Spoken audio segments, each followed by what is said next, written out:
ಎಲ್ಲರಿಗೂ ನಮಸ್ಕಾರ, welcome back to S Gowda vlogs. ಈಗ ಆಲ್ರೆಡಿ ನಾನು ಮಲೆ ಮಹದೇಶ್ವರದ ಬೆಟ್ಟದ್ದು ಕೆಲವೊಂದಷ್ಟು ವಿಡಿಯೋನ ಅಪ್ಲೋಡ್ ಮಾಡಿದ್ದೆ. ಇನ್ನು ಇದು ಬೆಟ್ಟದ ರೀಚ್ ಆದಮೇಲೆ ಇರುವಂತಹ ವಿಡಿಯೋ, ಇದು ಪಾರ್ಟ್ 3 ಆಗಿರುತ್ತೆ. ಬರ್ತಿದ್ದ ಹಾಗೆಯೇ ಟಿಕೆಟ್ ತೊಗೋಬೇಕು. ಸೊ ಟಿಕೆಟ್ನ ತೊಗೊಂಡು ಹಾಗೆ ಮುಂದೆ ಹೋದ್ವೋ ಟಿಕೆಟು 2 ವೀಲರ್ಸ್ಗೆ ಮತ್ತು 4 ವೀಲರ್ಸ್ಗೆ ಬೇರೆ ಬೇರೆ ಇರುತ್ತೆ. ಇನ್ನು ಹೋಗ್ತಾ ದಾರಿಲೇ ಮಲೆ ಮಹದೇಶ್ವರಂದು ಸ್ಟ್ಯಾಚು ಇದೆ ನೋಡಿ, ವಿಗ್ರಹ ಇದೆ ನೋಡಿ, ಅದನ್ನು ನೀವು ಆಲ್ರೆಡಿ ವಿಡಿಯೋದಲ್ಲಿ ನೋಡ್ತಾ ಇರ್ತೀರ ಅಲ್ವಾ. ನಮಗೂ ಎಂಟ್ರಿ ಆಗ್ತಿದ್ದ ಹಾಗೆಯೇ ಅದನ್ನು ಕಾಣಿಸ್ತು. ತುಂಬ ಅಂದರೆ ತುಂಬ ಚೆನ್ನಾಗಿ ಕಾಣಿಸುತ್ತೆ, ಕಣ್ಣಿಗಂತೂ ನೋಡೋಕೆ ಹಬ್ಬ ಆಗಿರುತ್ತೆ. ಸೊ ಇದಾದಮೇಲೆ ಹಾಗೆ ಮುಂದೆ ಹೋದ್ವೋ, ಈಗ ನಾವು ಹೋಗ್ತಿದ್ದ ಹಾಗೆಯೇ ದೇವರ ದರ್ಶನಕ್ಕೆ ಪೂಜೆ ಮಾಡಿಸೋಕ್ಕೆ ಹೋಗಬೇಕಾಗಿತ್ತು. ಅದಕ್ಕೋಸ್ಕರ ಪಾರ್ಕಿಂಗ್ ಮಾಡೋಣ ಅಂತ ಹೇಳಿ ಹೋದರೆ ವೀಕೆಂಡ್ ಆಗಿರೋದ್ರಿಂದ ಪಾರ್ಕಿಂಗ್ ಅಂತೂ ಎಲ್ಲೂ ಜಾಗನೇ ಇಲ್ಲ. ಎಲ್ಲ ಕಡೆ ವೆಹಿಕಲ್ಸು, ಎಲ್ಲ ಕಡೆ ಜನರು, ಫುಲ್ ರಶ್ ಇರುತ್ತೆ. ಇವಾಗ ಬೆಟ್ಟಕ್ಕೆ ಹೋಗಿ ಈಗ ನಾವು ಮಲೆ ಮಹದೇಶ್ವರ ಮನೆ ದೇವರಾಗಿರೋದ್ರಿಂದ ನಾವು ಯಾವಾಗಲೂ ಹೋಗಬೇಕಾದ್ರೆ ಇಲ್ಲಿ ಬುತ್ತಿ ಕಟ್ಕೊಂಡು ಹೋಗಿ ಪೂಜೆ ಮಾಡಿಸುವಂಥದ್ದು ಆವಾಗಿಂದನೂ ನಡ್ಕೊಂಡು ಬಂದಿದೆ. ಅದೇ ರೀತಿ ಇವತ್ತು ನಾವು ಚಿನ್ನದ ತೇರನ್ನ ಎಳಿಸ್ತಿರೋದ್ರಿಂದ ನಾವು ಬುತ್ತಿ ಕಟ್ಕೊಂಡು ಹೋಗಬೇಕಾಗಿರುತ್ತೆ. ಮೊಸರನ್ನ ಈ ರೀತಿ ಬುತ್ತಿಯಲ್ಲಿ ಕಟ್ಕೊಂಡು ಅಲ್ಲಿ ಪೂಜೆ ಮಾಡೋರು ಸಿಗ್ತಾರೆ. ಅಲ್ಲಿ ಪೂಜೆ ಸ್ವಲ್ಪ ದುಡ್ಡು ತೊಗೋತಾರೆ, 50 ರೂಪಾಯಿನೋ 100 ರೂಪಾಯಿನೋ ದುಡ್ಡು ತೊಗೋತಾರೆ. 2 ಬುತ್ತಿನ ತರಬೇಕು. ಒಂದು ನಮ್ಮನೆ ದೇವರಿಗೆ, ನಮ್ಮ ಮನೆಗೆ ನಾವು ತಿನ್ನೋದಕ್ಕೆ ಅಂತ ಹೇಳಿ, ಇನ್ನೊಂದು ಅಲ್ಲಿ ಯಾರು ಪೂಜೆ ಮಾಡಿಸ್ತಿರ್ತಾರೆ ಅವ್ರಿಗೆ ಕೊಟ್ಬಿಡೋದು.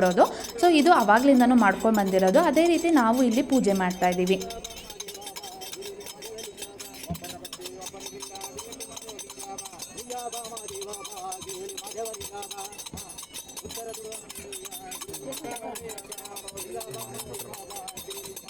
ಇನ್ನು ಪೂಜೆ ಎಲ್ಲ ಆಯಿತು. ಇನ್ನು 2 ಅವರ್ಸ್ ಟೈಮ್ ಇದೆ ಚಿನ್ನದ ತೇರು ಎಳೆಯೋಕೆ ಅಂತ ಅಂದ್ಕೊಂಡ್ರೆ ಕ್ಯೂ ಅಂತೂ ಫುಲ್ ದೊಡ್ಡದಾಗಿತ್ತು. ಕ್ಯೂಗೆ ಹೋದರೆ ನಾವು ಚಿನ್ನದ ತೇರು ಎಳೆಯೋ ಅಷ್ಟರಲ್ಲಿ ಬರೋಕ್ಕೆ ಆಗಲ್ಲ ಅಂತ ಹೇಳಿ ಗೊತ್ತಾಯಿತು.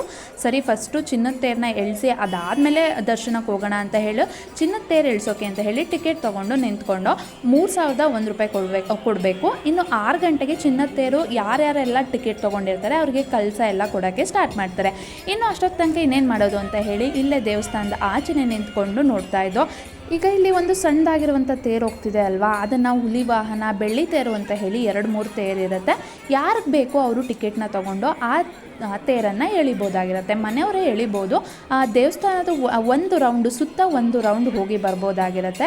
ಇಲ್ಲಿ ಕೆಲವೊಂದಷ್ಟು ಫ್ಯಾಮಿಲೀಸು ಅದನ್ನೆಲ್ಲ ಮಾಡ್ತಾಯಿದ್ರು. ನಾವು ಅದನ್ನೆಲ್ಲ ನೋಡಿಕೊಂಡು ವೆಯ್ಟ್ ಮಾಡ್ತಾಯಿದ್ದು. ಯಾಕೆಂದರೆ ಚಿನ್ನದ ತೇರಿಗೆ ಮತ್ತೆ ಕ್ಯೂ ಆಗ್ತಾರೆ, ತುಂಬ ಅಂದರೆ ತುಂಬ ಕ್ಯೂ ಇರುತ್ತೆ. ಅದನ್ನು ಟಿಕೆಟ್ ತೊಗೊಂಡು ಟಿಕೆಟ್ ತೊಗೊಳಕ್ಕೆ ಕ್ಯೂ ಬೇರೆ, ಅದಲ್ಲದೆ 6 ಗಂಟೆಗೆ ಕಳಸ ಎಲ್ಲ ಕೊಡೋದ್ರಿಂದ ಅದಕ್ಕೆ ಬೇರೆ ಕ್ಯೂ ಇರುತ್ತೆ. ಅದಕ್ಕೋಸ್ಕರ ನಾವು ಎಲ್ಲೂ ಹೋಗ್ದೇ ಅಲ್ಲೇ ವೆಯ್ಟ್ ಮಾಡ್ತಾಯಿದ್ದೋ.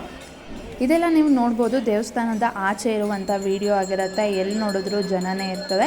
ಇದು ಒಂದು ತೇರು, ಆಲ್ರೆಡಿ ಹೋಗಿದ್ದು ಬೇರೆ ತೇರು, ಇದು ಬೇರೆ ತೇರು.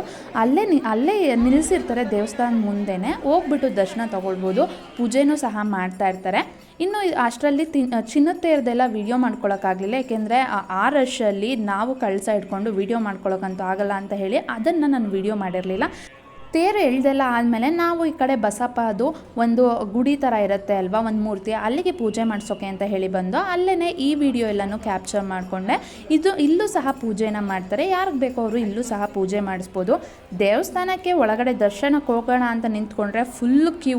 ನಿಜವಾಗ್ಲೂ ಆ ಕ್ಯೂ ಅಲ್ಲಿ ಹೋಗಿ ದರ್ಶನ ಮಾಡ್ತೀವಿ ಅಂತ ಅಂದ್ಕೊಳಕ್ಕಂತೂ ಆಗಲ್ಲ. ಅದಕ್ಕೋಸ್ಕರ ನಾವು ಉಳ್ಕೊಳ್ಳೋದ್ರಿಂದ ಬೆಳಿಗ್ಗೆ 4 ಗಂಟೆಗೆ ಹೋಗಿ ಕ್ಯೂ ನಿಂತ್ಕೊಂಡು 7 ಗಂಟೆಗೆ ದರ್ಶನ ಮಾಡಿಕೊಂಡು ಆಚೆ ಬಂದು, ನಿಜವಾಗ್ಲೂ ಆ ಕ್ಯೂ ನಿಂತ್ಕೊಳ್ಳೋಕ್ಕೇ ಬೇರೆ ಲೆವೆಲ್ಗೆ ಶಕ್ತಿ ಬೇಕು. ಅಷ್ಟು ರಶ್ ಇರುತ್ತೆ. ಯಾಕೆ ಅಷ್ಟೊಂದು ರಶ್ ಇರುತ್ತೆ ಅಂತ ನಿಜವಾಗ್ಲೂ ಗೊತ್ತಿಲ್ಲ, ಅಷ್ಟು ರಶ್ ಇರುತ್ತೆ. ನೀವೇನಾದರೂ ಪ್ಲ್ಯಾನ್ ಮಾಡ್ತಿದ್ರೆ ವೀಕೆಂಡ್ ಅಂತೂ ಪ್ಲ್ಯಾನ್ ಮಾಡಲೇಬೇಡಿ. ಬೇರೆ ದಿನ ಹೋಗಿ ಆರಾಮಾಗಿ ದೇವ್ರ ದರ್ಶನ ಮಾಡಿಕೊಂಡು ಬನ್ನಿ. ನಮಗೆ 3 ಅವರ್ಸ್ ಆಯಿತು ದರ್ಶನ ಸಿಗೋಕ್ಕೆ, ಅದಕ್ಕೋಸ್ಕರ ಅದು ಅರ್ಲಿ ಮಾರ್ನಿಂಗು. ಸೊ ಇದಿಷ್ಟು ಮಹದೇಶ್ವರ ಬೆಟ್ಟದ ಬ್ಲಾಗ್ ಆಗಿತ್ತು. ಐ ಹೋಪ್ ನಿಮಗೆ ಇಷ್ಟ ಆಗಿರುತ್ತೆ. ಇಷ್ಟ ಆಗಿದ್ರೆ ಲೈಕ್ ಮಾಡಿ, ಹಾಗೆ ಸಬ್ಸ್ಕ್ರೈಬ್ ಮಾಡಿ.